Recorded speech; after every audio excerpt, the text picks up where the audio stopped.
The UAW is looking for a fight, Australian folks potentially have a new rule to be concerned with, and Elon is boring. Here are your Tesla tidbits for February 17th, 2017. Electrek continues reporting on the developing union story at the Fremont factory.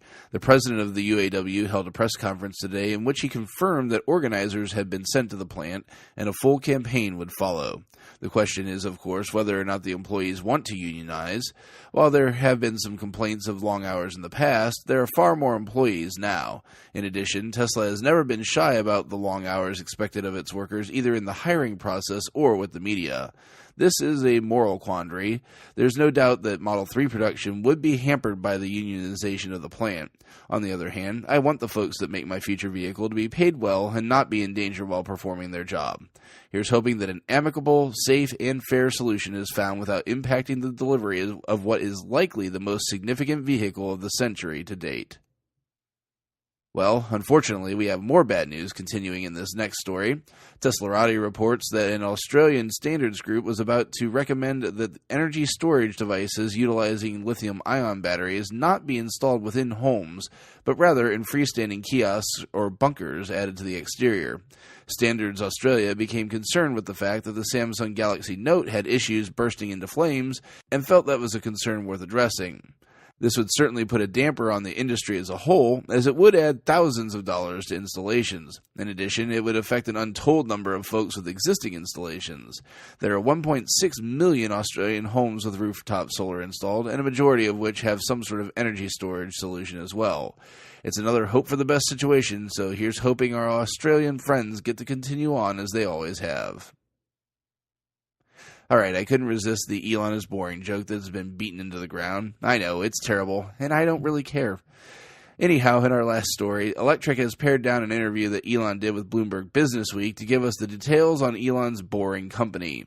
First off, while Elon did appoint a SpaceX engineer to lead the project, the company will be its own entity and not a subsidiary of Tesla or SpaceX. Well, at least for now. As many speculated, the project will serve the interests of Hyperloop, but that's not all.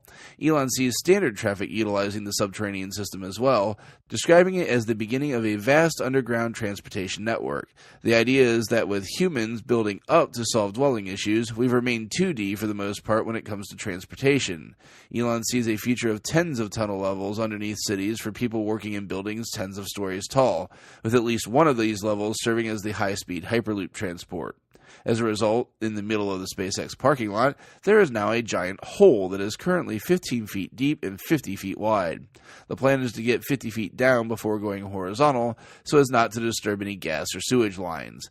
To accomplish the task, Elon has been considering purchasing a used boring machine at a fairly sweet discount. Quote, "The machine is 26 feet in diameter, 400 feet long, weighs 1,200 tons, and is nicknamed Nanny.